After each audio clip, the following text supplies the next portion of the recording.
नमस्कार मित्रांनो, सुरभी चॅनलमध्ये आपलं हार्दिक हार्दिक स्वागत. मित्रांनो, परवा आमचा फलटणमधला एक डॉक्टर आले आणि त्यांनी मला त्यांच्या मुलीच्या लग्नाची पत्रिका दिली. त्यांनी मला अगोदर फोनवर सांगितलं होतं, सर मी व्हॉट्सअपवर पत्रिका टाकलेली आहे. मी म्हटलं आभारी आहे. ते म्हणले मी पत्रिका तुम्हाला द्यायला येईनच.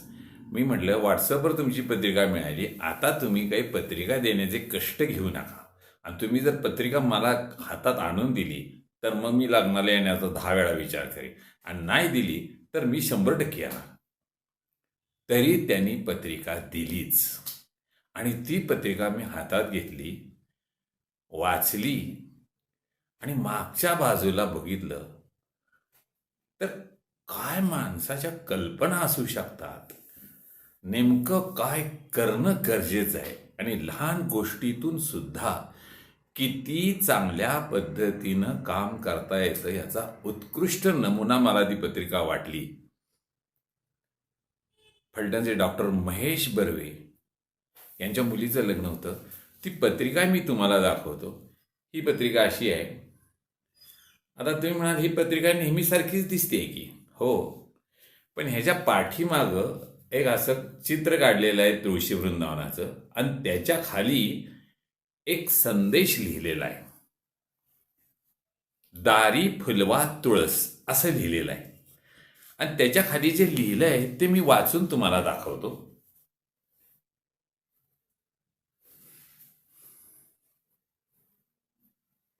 ही निमंत्रण पत्रिका तुळशीच्या बिया पेरलेल्या पर्यावरणपूरक कागदापासून तयार करण्यात आलेली आहे. या कागदाचा लगदा करून आपल्या घरातील कुंडीमध्ये वा बागेमध्ये त्याची पेरणी केल्यास कागदाचे नैसर्गिकरित्या विघटन होऊन आपल्या दारी तुळस उगवेल.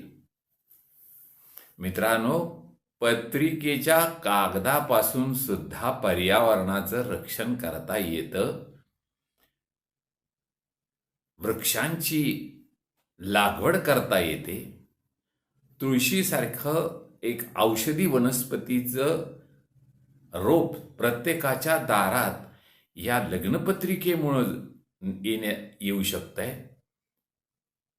अशी ही एक भन्नाट कल्पना डॉक्टरांनी जी केलेली आहे ती बघून मी थक्क झालो. खरं तर ते डॉक्टर तर आहेतच, पण त्यांनी गेल्या वर्षी 1,00,000 रोपं लावण्याचा नव्हे लावून ती जगवण्याचा संकल्प केला आणि त्यांच्यासाठी हजारो हात पुढे आले आणि त्यांनी तो संकल्प बऱ्याच अंशात पूर्ण करत आणलेला आहे. मित्रांनो, आपल्याला काय करता येणं शक्य आहे हा सकारात्मक विचार या डॉक्टरांनी एका साध्या पत्रिकेतनं आपल्याला दिलेला आहे. फलटणच्या शेजारी कापशी नावाचं असंच एक गाव आत्ता आहे, पण पूर्वी त्या ठिकाणी पिण्याच्या पाण्याची गैरसोय होती. पिण्याच्या पाण्याची गैरसोय म्हणजे तिथं ज्या विहिरीचं पाणी लोक पित होते त्या विहिरीत गवत उगवलं होतं. मग शेतीला पाणी मिळणं तर लांबच सोडा, काही बोटावर मोजण्या एवढी एकर शेती तिथं कदाचित बागायत असू शकेल त्या काळी. आणि मग तिथली काही माणसं एकत्र आली. फलटणच्या आर्ट ऑफ लिव्हिंगच्या सेंटरच्या मुलांनी त्यांना तिथं जाऊन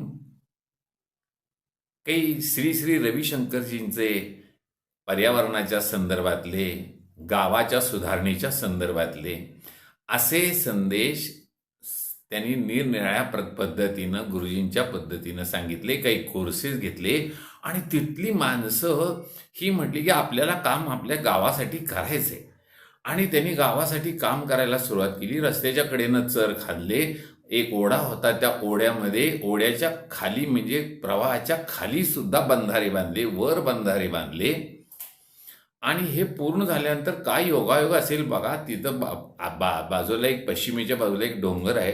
नेमका त्याच डोंगरावर एक दिवस खूप पाऊस पडला. एवढा पाऊस पडला की सगळे बंधारे, सगळे चर पाण्यानं पूर्ण भरले. परंतु काही तासानंतर ते पूर्णपणे मोकळे झाले, कारण ते सगळं पाणी जमिनीत मुरलं.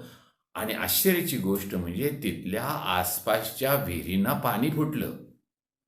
आज त्या गावामध्ये हे सगळा बदल बघून शेकडो एकर शेती आता बागायत झालेली आहे. लोकांनी घरामध्ये संडास बांधलेली आहेत. हे त्याचं रस्त्यावर पाणी सोडत नाहीयेत. ही का घटना घडली? त्याचं कारण माणसामध्ये जागृती निर्माण केली. आणि हे जागृती करण्याचं काम अशा आर्ट ऑफ लिव्हिंग सारख्या स्वयंसेवी संस्थातली तरुण मुलांनी जाऊन केलेलं आहे. तरुण मुलांनी त्यासाठी खूप कष्ट खाल्ले आहेत आणि हे कापशी गाव सगळ्या जगाच्या नकाशावर आलं. मित्रांनो, काही बारक्याच गोष्टी असतात. मधुजी हायस्कूलच्या सहली जायच्या. त्या काळात त्यावेळेचे मुख्याध्यापक जे होते ते सहल जायच्या वेळेला पहाटे लवकर जाऊन तिथं बसायचे. आणि मग सहलीची मुलं यायची, जाणारी शिक्षक यायचे, एसटी यायच्या, मुलं त्या एसटीत बसायची. त्यांना जाताना ते मुख्याध्यापक सांगायचे, लक्षात ठेवा मुलांनो, तुम्ही सहलीला चाललाय, तिथं जर तुम्ही शाळेच्या अभ्यासाचा जर विषय कुणी काढला तर मग मात्र तुम्हाला मी शिक्षा केल्याशिवाय राहणार नाही, असे ते म्हणायचे. आणि सगळ्यात महत्त्वाची गोष्ट म्हणजे त्यांना त्यांनी असंही सांगितलं होतं की मुलींनो, कुठली एकटी मुलगी इकडे तिकडे फिरणार नाही, कुठल्या तरी मुलीला बरोबर घेऊनच फिरणार, सरांशी संपर्क साधा, वगैरे वगैरे सगळं सांगितलं. आणि एसटीत बसल्यानंतर आम्ही तिथं एक बाग तयार केली होती, रोपवाटिका तयार केली होती. त्या रोपवाटिकेतली 5 रोपं त्यांना द्यायचो आणि कोदळ फावडं द्यायचो आणि त्या मुलांना सांगायचो, मुलांनो, तुम्ही जिथं सहलीला जाणार आहे तिथं तुम्ही अशा जागा हुडका की जिथं हे रोप लावल्यानंतर त्याला आपोआप पाणी मिळेल आणि ते झाड मोठं होईल, असा तुम्ही विचार करून लावा. हे तुम्ही लावा तरी, पण विचार तरी करा आणि हे काम तुम्ही श्रमदानाच्या सहाय्यानं करायचं. आणि मग एकदा 6वीची सहल सारसबागेत पुण्याला गेली होती. आणि तिथं गेल्यानंतर त्यांनी त्याच्यात थोडासा असा बदल केला की तिथं जे कोण संयोजक होते त्यांच्याकडे गेले.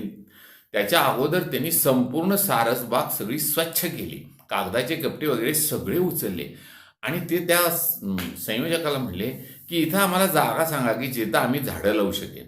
म्हणले, कुठली सहल आहे? तर म्हणले, अशी आम्ही फलटणवरनं सहलीला आलो. त्यांनी त्यांना जागा दाखवल्या. त्यांनी तिथं ते खड्डे घेतले, झाडं लावली. त्या संयोजकांना एवढा आनंद झाला की त्यांनी त्या सगळ्या मुलांना एकत्र मंदिरामध्ये बोलवलं.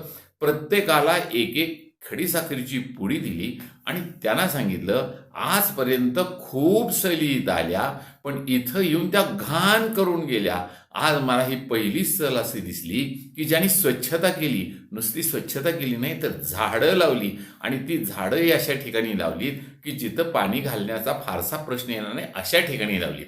मित्रांनो, तुमचं खरंच मुलांनो, तुमचं खरंच कौतुक आहे, तुमच्या शिक्षकांचं कौतुक आहे. आणि मग त्या संयोजकांनी त्यांच्याजवळ एक नारळ दिला आणि एक खडीसाखरेची पुडी दिली आणि त्यांना सांगितलं की तुमच्या मुख्याध्यापकांना हा नारळ आणि हा खडीसाखरेची पुडी द्या.